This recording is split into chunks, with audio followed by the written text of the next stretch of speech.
कहते मैंने सुना था कि नाफरमान की रूह बहुत मुश्किल से निकलती है और जो नेक लोग होते हैं उनकी रूह आसानी से निकलती है। तो मैं तो जब गया यूरोप में तो मैंने बहुत से गोरों को बड़े आराम से मरते हुए देखा और बहुत से नेक लोगों को बड़ी मुश्किल से मरते हुए देखा। तो ये क्या है? तो कह रहे मुझे तो इस्लाम के बारे में इश्कालात शुरू हो गए। मैंने कहा आपने जिनसे ये तकरीर सुनी है ना कि नेक लोग की रूह आराम से निकलती है, बुरों की मुश्किल से निकलती है, उन्होंने आधी बात बताई है, पूरी नहीं बताई।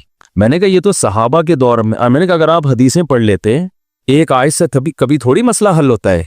आप किसी की एक बात ले रहे हैं, दूसरे मौके पे जो उसने तशरीह की है वो आप नहीं ले रहे। मैंने कहा माज अल्लाह, अगर किसी की कोई मौत की किसी को बहुत तकलीफ हो रही है, ये उस माज अल्लाह उसके बुरे होने की अलामत है, तो ये तो फिर कुफर है। हदीस में आता है कि आप सल्लल्लाहु अलैहि वसल्लम को मौत की तकलीफ दूसरों से ज्यादा हुई है। आप सल्लल्लाहु अलैहि वसल्लम फरमाया ऊ आकू कमा यू आकू रजुलानी मिनकुम, मुझे बुखार में इतनी तकलीफ होती है जितनी तुम में से दो आदमियों को होती है। आप पर जब बीमारी आती थी ना, आपको तकलीफ दूसरों से ज्यादा होती थी। और अम्मी आयशा रजी अल्लाह ताला अन्हा फरमाती हैं कि नबी सल्लल्लाहु अलैहि वसल्लम का सर मुबारक मेरी गोद में था जब आपकी रूह निकली है। और आपको जी आपकी जो मैंने मौत की तकलीफ देखी है, जिस शिद्दत में आप जिस तकलीफ में थे, उसके बाद मुझे किसी की मौत की जो आसानी से कोई दुनिया से गया हो ना, उसके मरने पर मुझे कभी रश्क नहीं आया। रश्क का क्या मतलब कि भाई ये इतनी आसानी से चला गया तो इसका मतलब ये ज्यादा अच्छा था और माज अल्लाह आप सल्लल्लाहु अलैहि वसल्लम के अमाल कम थे, तो ये तो मुमकिन नहीं है ना।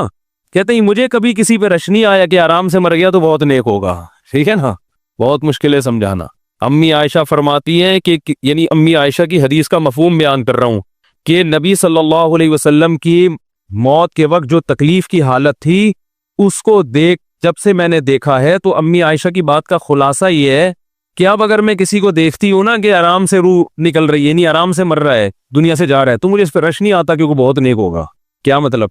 इसका नेक अमल से ताल्लुक बोलते क्यों नहीं है।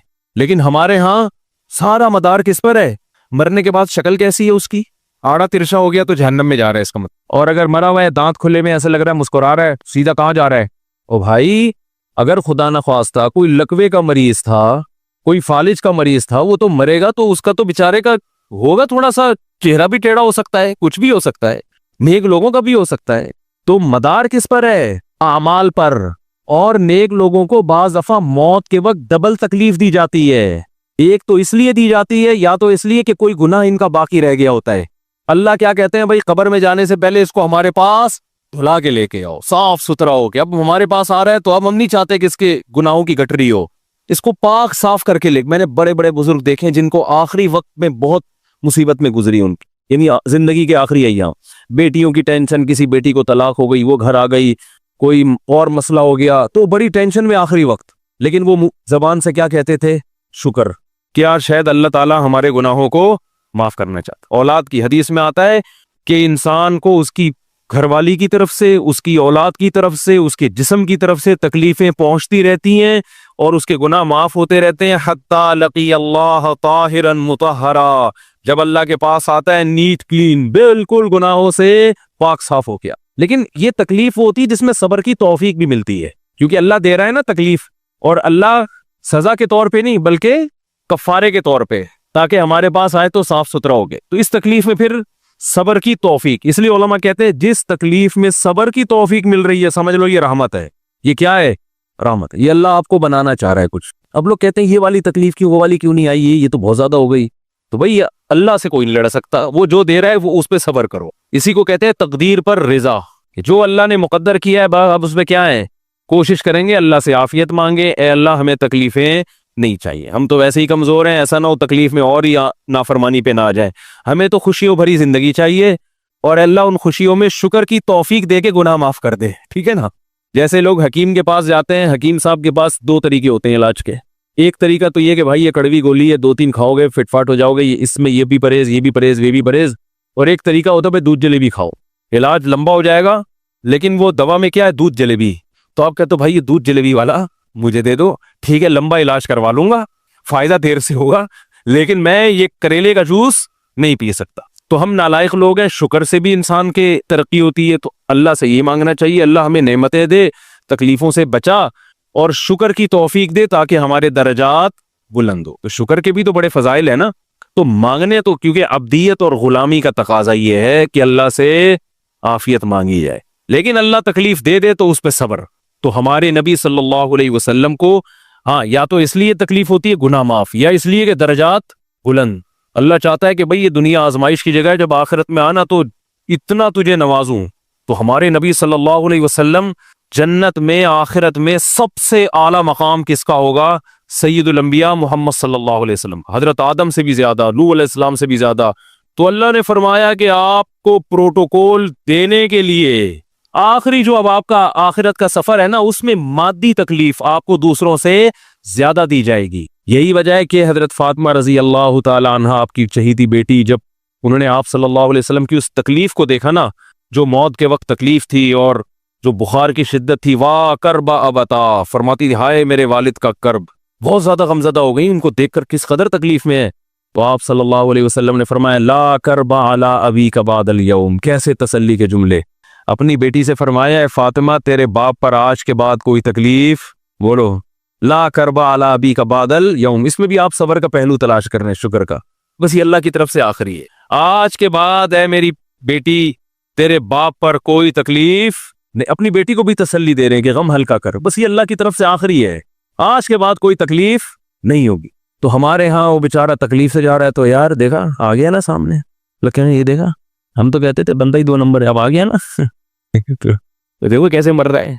और पैगंबरों को तकलीफ तो दी जाती है, लेकिन कोई ऐसा ऐब नहीं होता, ऐसी बीमारी नहीं होती जो लोगों में मायूब समझी जाती है। ये नहीं होता, क्योंकि पैगंबर अल्लाह के कासिद हैं, तो अल्लाह उनको हर लिहाज से उम्मत को ये बताना चाहते हैं ये मेरे रसूल हैं, ये मेरे सफीर हैं। तो कोई भी ऐसी चीज जिसकी वजह से लोगों को उनसे नफरत हो, या तबई नफरत जो इंसान के इख्तियार में नहीं होती, तो अल्लाह ऐसी बीमारी और ऐसी तकलीफ से बचाते हैं उनको। समझ में आ रही है बात। लेकिन उम्मती को ऐसी तकलीफ हो सकती है। ये जो खत्म नबूवत के उलमा कहते हैं ना, मिर्जा गुलाम अहमद बैतुल खला में गिर के मर गया, तो बाज लोग कहते हैं वो तो बैतुल खला में तो फलां बुजुर्ग का भी इंतकाल हुआ था, फलां का भी बुजुर्ग का हो सकता है, पैगंबर का बैतुल खला में इंतकाल बोलो नहीं हो सकता, क्योंकि पैगंबर को अल्लाह ऐसे ऐब से बचाते हैं जो इंसानों में ऐब समझे जाते हैं। तो पैगंबर को ऐसी बीमारी नहीं होती, जैसे अछूत की बीमारी है कि कोई हाथ नहीं लगा सकता उसको, ऐसी बीमारी पैगंबरों को नहीं होती। कोढ़ की बीमारी पैगंबरों को नहीं होती, क्योंकि ऐसी बीमारी जिससे लोग घिन खाते हैं, ऐसी नहीं। लेकिन उम्मती को हो सकती है, उम्मती को ऐसी बीमारी हो सकती है, अल्लाह उसके दर्जात क्या करेगा? बुलंद करेगा इससे। मुझे एक वाकया किसी ने सुनाया कि एक हिंदू था, उसको कोढ़ की बीमारी थी। कोढ़ नहीं होता, गोश्त गलना शुरू हो जाता है, तो ये बीमारी फैलती है। तो उसके रिश्तेदारों ने बिल्कुल अलग कर दिया उसको, वहीं से खाना फेंकते ऐसे करके। कहीं तबलीगी जमात गई, उनको पता चला, वो बैठ गए उसके पास जाके, उसको खिला भी रहे हैं पिला भी रहे हैं। तो वो बड़ा मुतासिर हुआ, यार सबने छोड़ दिया और मुसलमान हो गए। तबलीग वाले तो इकराम का कोई मौका अल्हम्दुलिल्लाह छोड़ते नहीं है। तो वो मुसलमान हो गया और फिर उसका इंतकाल हो गया थोड़े दिनों में। अब देखो अल्लाह ने जो उसको कोढ़ की बीमारी में डाला, ये बीमारी उसके लिए रहमत बन गई कि नहीं बन गई? तो कुफर की हालत में कोई अच्छा काम किया होगा उसने, उसके बदले में अल्लाह ने उसको क्या दे दिया? कोढ़ की बीमारी। अब दुनिया कहेगी यार आम काफिर जो अच्छे काम नहीं करते वो तो फिटफाट घूम रहे हैं, और ये थोड़ा बहुत ख्याल करता था, इसको अल्लाह ने क्या दे दिया? भाई इसको दिया इसलिए कि अल्लाह को पता है कि जी कोढ़ में होगा तो तबलीग वाले आएंगे, इसकी आओ भगत करेंगे और ये क्या हो जाएगा? इस्लाम में दाखिल हो जाए। तो अल्लाह के काम है, ये अल्लाह ही बेहतर जानता है। तो बाज दफा अल्लाह तकलीफ में डालते हैं ताकि आपके गुनाह धुल जाएं। तो इसलिए मौत की जो तकलीफ है ना, अच्छा, और ऐन मुमकिन है कोई बहुत बड़ा बदमाश हो, बड़े आराम से मर जाए, और मरने के बाद ऐसी खूबसूरत स्किन हो जाए उसकी, क्योंकि स्किन की अच्छे या बुरे होने का ताल्लुक मौसम से है, जीने, ठीक है ना। जिसको ब्रेन हेमरेज होता है तो चेहरा खराब होता है, चाहे वो नमाजी हो। मैंने ऐसे पक्के नमाजियों को जिनकी नमाज की हालत में डेथ हुई है, उनको देखा मौत के बाद उनका चेहरा काला हो गया। ये बुरी बात नहीं थी, ये काला इसलिए हो गया कि ब्रेन हेमरेज हुआ, रग फटी है तो ब्लीडिंग होना, और हार्ट अटैक भी हुआ फिर उनको। तो डॉक्टर कह रहे थे इनको जल्दी दफनाओ, क्योंकि ये बहुत जल्दी इनका जिस्म खराब हो जाएगा। हालांकि फिर मैंने ख्वाब में उनको जन्नत में भी देखा। सही है ना। तो खाम खमाना लोगों ने ये चीजें बनाई हुई। तभी मैयत को छुपाने का हुक्म है, क्योंकि इकराम करना है ना, तो चेहरा मरने के बाद बिगड़ना शुरू होता है। ये हर एक का होगा, चाहे नेक हो चाहे बुरा। तभी तो हुक्म है कि इसको जल्दी दफन करो, क्योंकि इसकी तौहीन है अब लोगों के सामने रखना। और हमारे यहाँ क्या हो रहा है, बाकायदा मुर्दों के साथ सेल्फियां चल रही हैं, नाक में रुइयां ठोसी हुई हैं, और वीडियो बन रही है, और ज़ियारत हो रही है, लाइन लग लग के पब्लिक देख के जा रही है। क्या जाहिलाना रस्म है यार, क्या जाहिलाना। मैयत में और दुल्हन में फर्क होना चाहिए। दुल्हन की मुंह दिखाई होती है, वो महल्ले पड़ोस की औरतें आती हैं, भाई दुल्हन आई है, ब्यूटी पार्लर करके देख रही है, तो मुर्दे और दुल्हन में इतना तो फर्क करो, मुर्दे की भी रूनुमाई हो रही है। तो ये गलत रस्म है। इंतकाल हो गया, फौरन चेहरे पे कपड़ा। हाँ, जो उसके बहुत करीबी लोग हैं, करीबी लोग ऐसा होते हैं कि अगर वो बदबू आ भी रही हो, चेहरा बिगड़ भी जाए, उनको नफरत नहीं होती। बेटे को अपने बाप से नफरत नहीं होगी, चाहे जैसा भी हो, चेहरा जैसा भी बिगड़ जाए। वो कहेगा यार मेरा इसका रिश्ता खूबसूरती की बेस पे थोड़ी है। लेकिन अजनबी लोग जब उसको देखेंगे तो चेहरे के बारे में तबसरे भी करेंगे। और एक साहब का इंतकाल हुआ, मैंने कहा जल्दी दफनाओ, चेहरा ना दिखाओ। तो उन्होंने कहा लोग कहेंगे यार लगता है कुछ चेहरा बिगड़ गया इसलिए छुपा रहे हैं।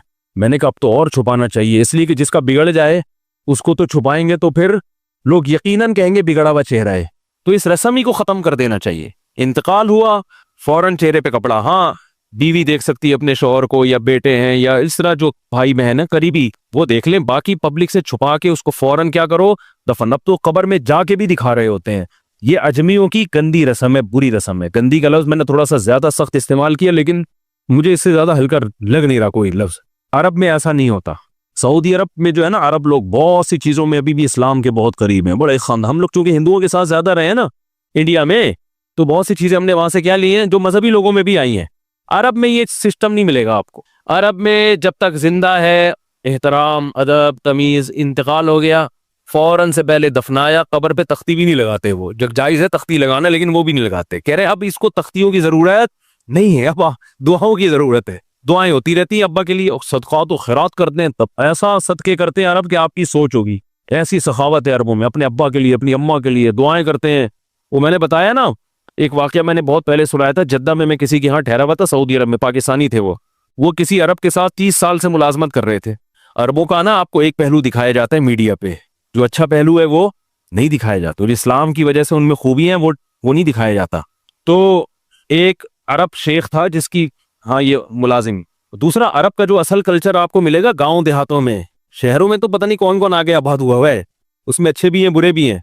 कह रहे मैंने देखा कि वो एक अरब शेख अपनी फैक्ट्री से निकला, मैं तो एक भिखारी आया, उसने अल्लाह के नाम पे कुछ मांगा। इसके पास पता नहीं तनख्वाह बांटने निकल रहा था, क्या निकल रहा था, इसके पास बहुत सारे पैसे थे रियाल।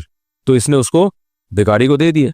भिखारी को जैसे दिए, भिखारी ने, अच्छा ये अरब भी 80 साल का बुढ़ा, तो उस भिखारी ने इसके अरबी के माँ बाप को दुआएं देना शुरू कर दी दिल से ना। वो पाकिस्तानी था, वो होशियार, दुआएं दी, अल्लाह करे तुम्हारे अब्बा की मगफिरत हो जाए, अल्लाह करे। तो वो अरब को इतना अच्छा लगा, उसने और दे दिए। फिर वो शुरू हो गया, तो अल्लाह करे तुम्हारे अब्बा वो फिर और देती। कह रहे इतने पैसे उस भिखारी को दे दिए। मैंने कहा यार ये तो लाखोंपति बन गया है, सारे पैसे खत्म हो गए इसके पास। और वो घुन्ना दुआएं देता जा रहा है। वो जो घुन्ना था ना, वो क्या कर रहा है, वो भी घुन्ना बन के तबीयत से दुआएं दे रहा है वो।